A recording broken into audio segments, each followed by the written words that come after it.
entrepreneur, decided to get the website lynda.com. She did so because she needed a sandbox to play in with the new graphic design tools, the digital tools that were being developed at that time, Photoshop, Illustrator, and many more. And she needed a place to put her students' work so all could see it. Well, she put that website together, and the business began to grow. And in 2002, she discovered it could be much, much more. So she moved all of her teaching online.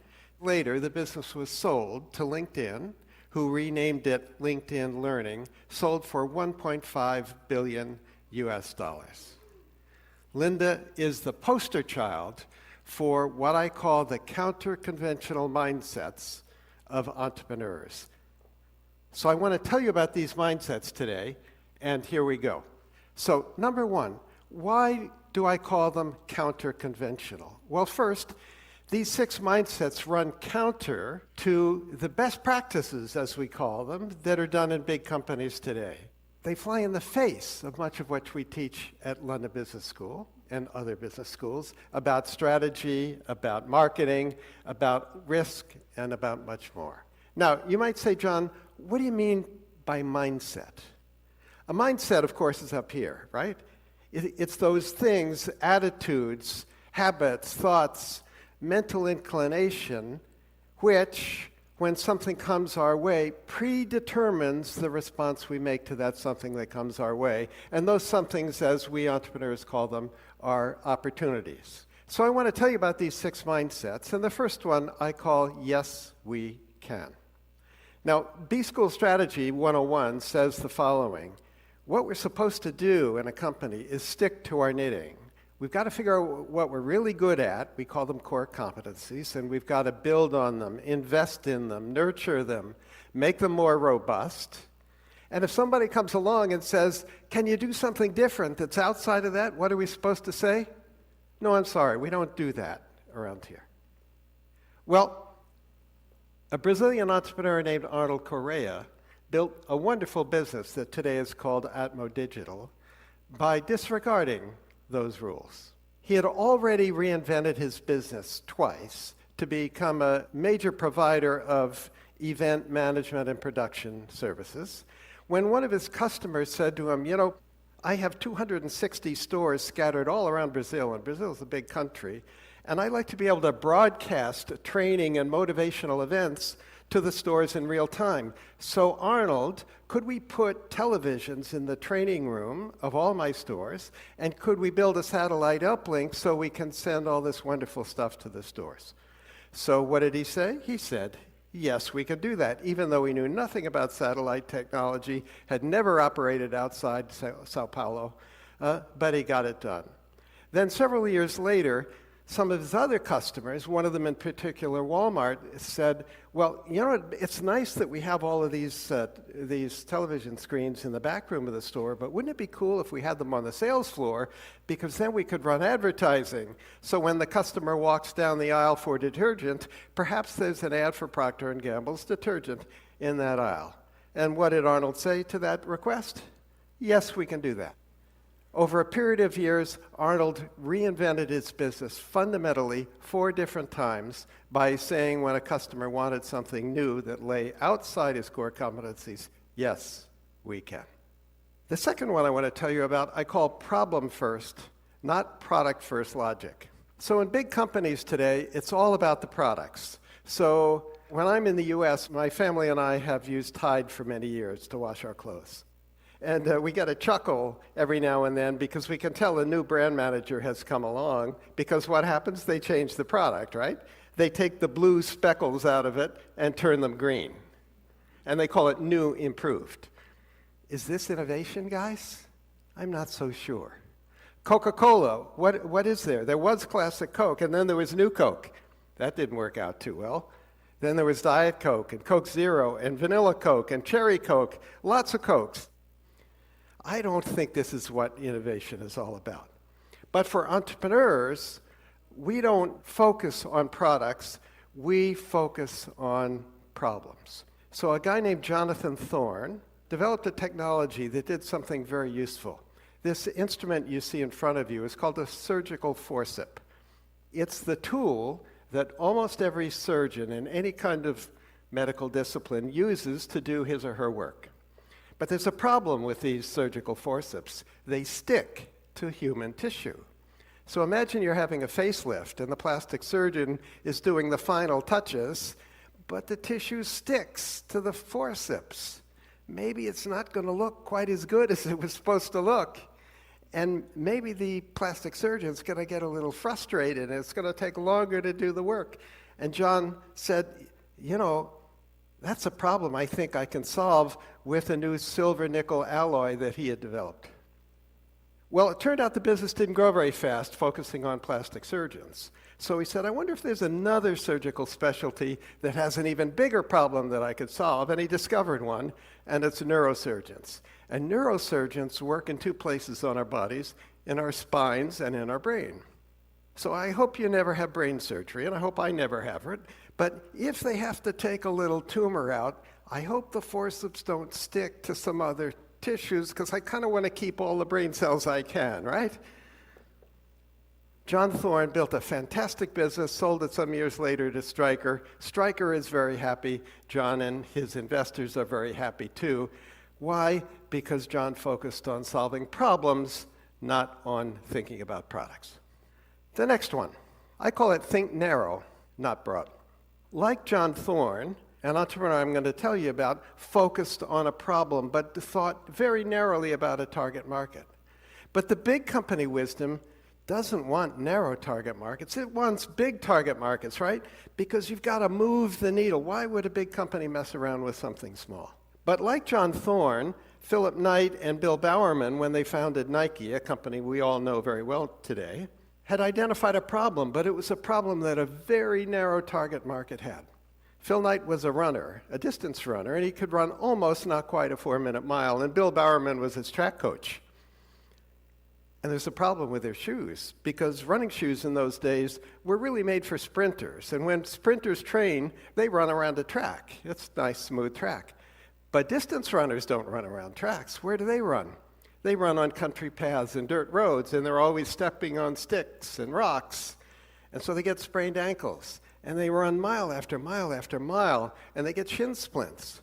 Well, Knight and Bowerman said, we need better shoes, shoes that are made especially for distance runners, especially elite distance runners who really train a whole lot.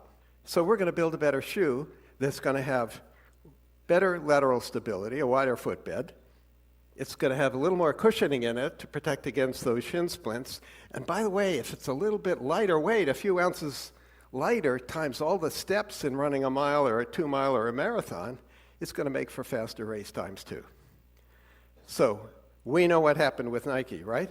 Once they developed the skills to design shoes explicitly made for a target market, a narrow one, and once they learned to import those shoes from Asia, and once they learned to get athletes to adopt those shoes, what did they do?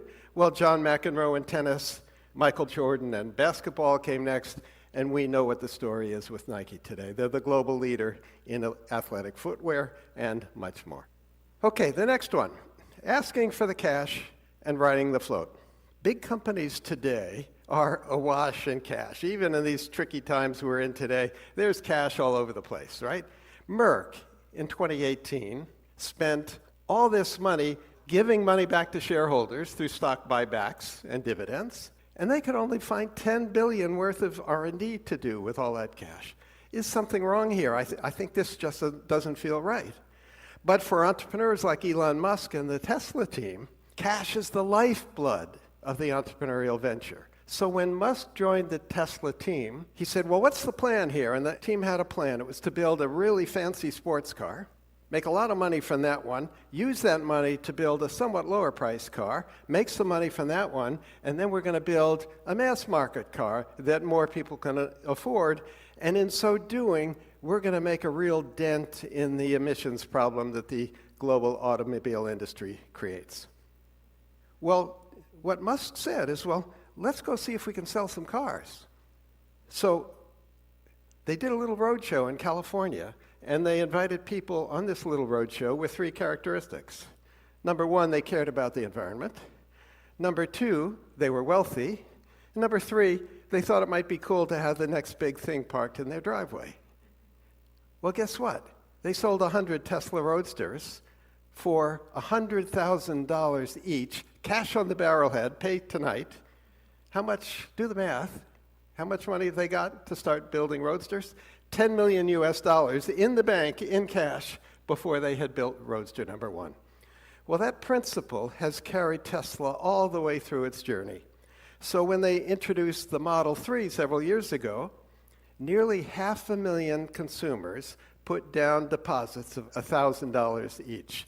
Do that math, 500,000 consumers, $1,000 each, $500 million in the bank, in cash, with which to begin doing the engineering, build the tooling, fit out the factory, and more.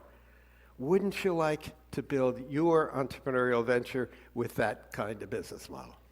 Okay, the next one. I call it beg, borrow, but please don't steal. In B-School Finance, we teach our students how to analyze whether a project's any good. So you figure out how much investment you have to do, and then you figure out what the cash flows are going to be going forward year after year after year for 5 years or 10 years or whatever. And then you ask yourself, well, is that return on that investment sufficient? And if the ROI is good enough, then you do the project. That's the idea. But for Tristram Mayhew and Rebecca Mayhew, his wife, who built a wonderful business in the UK called Go Ape, a treetop adventure business, they didn't think that way at all. They said, well, we want to build a treetop adventure business here in the UK. They'd seen one in France that they liked on a vacation. So where can we get some trees? Well, who's got trees in the UK? Well, it turns out the UK Forestry Commission has trees in the UK, lots of them, in all these Forestry Commission sites. And the Forestry Commission was very interested in increasing their visitor count. Well, what better way to increase their visitor count than to have a Go Ape treetop adventure course on their land? So what Tris and Bex essentially did was go to the Forest Service and say, look, or the Forestry Commission and say, look, if you'll give us a chance to build 5 of these and show you that it works, we'd like an exclusive for the rest of them for 25 years. The deal was done. Today there are more than 30 Go Ape adventure sites across the UK. There are a whole bunch of them in the US. And how did that happen? Because they borrowed most of the assets they needed. They borrowed the trees, they borrowed the loos, they borrowed the parking lots, all that stuff. All they had to do was put their kid on the trees. Pretty cool. Now, entrepreneurs and permission are kind of like oil and water. If you're an entrepreneur, you kind of know that, right? But in a big company today, if you want to get something new done, something entrepreneurial, something that's maybe a little different than the norm, you've got to pass it through the lawyers first, because there are a lot of regulations everywhere, and you don't want to do something that's going to land a top exec in jail. So it's really hard to get a yes answer to doing something that's new and innovative, and it takes a long time, but it's really easy to get a no. For entrepreneurs, however, like Travis Kalanick and Garrett Camp, who founded Uber, do you think they would have been wise to ask the permission of the San Francisco regulators, can we start a taxi company without any taxis? No, maybe not, right? Because had they asked, what do you think the regulators would have said? There's no way you're going to do that. That's going to threaten the current taxi industry, right? So entrepreneurs don't ask permission. They just get on with it. Now, I don't condone many of the things that Uber did along the journey, many of them unethical, some of them probably illegal. But the principle of entrepreneurs just getting on with it when the regulations are perhaps ambiguous or haven't sort of considered what could be done today digitally, that's when you get on with it. Okay, so I want to close with 4 questions for you. Question number 1. Which of these mindsets are embodied in you today? Maybe 1 or 2 of them already. Question number 2. Which of the others can you learn? Are these learnable? I think they are. Question number 3. Can you teach these to somebody you work with who has some challenges for which these mindsets might help?